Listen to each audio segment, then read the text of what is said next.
Hi vlog, welcome to my guys. Okay, pahinga muna tayo kasi 6 na oras na tayo nagda-drive. Nandito tayo ngayon. Oh. Dito kasi medyo sariwa ang hangin at presko. 3 AM pa lang umalis na tayo sa bahay. Tapos siguro mga 9 AM na ngayon. Ito nga palang video to nagawa ko lang at naisip ko lang din ngayon lang. Para manawagan ba sa kapwa nating mga vlogger. Kung familiar kayo kay Budoy Palaboy. Siya po yung minsan na nag-viral ang video dahil sa tinulungan niyang junk shop boy junk shop boy. Ngayon kasama ko siya sa trabaho, guys. Hindi na siya makakapagtrabaho kasi meron siyang mga bukol-bukol. Ewan ko, hindi ako sure. Ewan ko sa mga makakapanood nito ng mga nagmimedisina kung may alam sila. Prostate cancer daw. Tapos bato sa bato. Nahirapan na siya pag-ihi. Kaya ngayon yung trabaho niya, tayo na lang muna ang tumitira. Ako'y kumakatok po sa inyong mga puso, sa inyong mga pinto na mga kapwa natin mga vlogger na labis-labis naman ng pera. Baka naman sa maliit na halaga nyo lang pwede natin siyang tulungan, lalong lalo na kay Pugong Biyahero. Shout out sa iyo, idol. Baka naman mapapanood mo tong video ko. Ako po ay taos pusong nananawagan, humihingi ng tulong sa mga kapwa ang vlogger natin. Tapos BMAX TV, baka naman mapapanood mo rin ako. Kay Mami Oni, yung namimigay ng iPhone, ma'am, kahit 500 lang. Kasi labis-labis naman ang pera nyo baka naman pwede. Ako po ay kumakatok sa inyong pinto para pampagamot lang sana kay Budoy Palaboy, kay kay Mr. Pantas, baka naman Ibad PUP, yung mga ganong vlogger na medyo medyo nakakaangat na sa buhay. Ako po ay nananawagan sa inyo. Team Kabugok, shout out po. Luisito Vlog, baka naman napapanood ko rin kasi tumutulong kayo Si Budoy Palaboy kasi may 3 anak daw.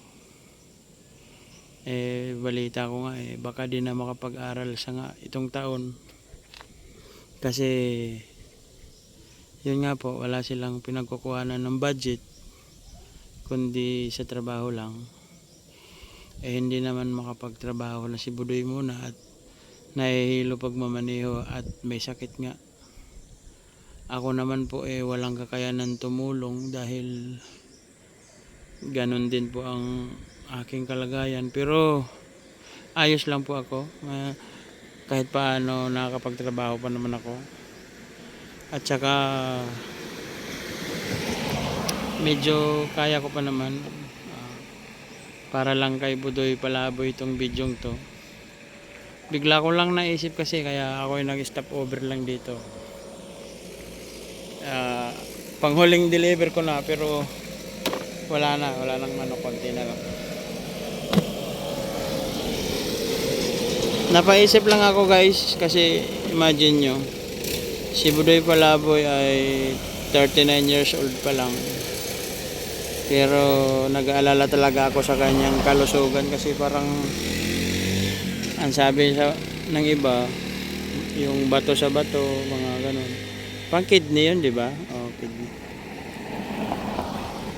Ngayon, kung sino man ang nakakaluwag-luwag. Pero actually, may isa na akong kaibigan na nagpaabot ng 1,000 pesos. Kung tawagin namin noon sa amin ay si Boss J.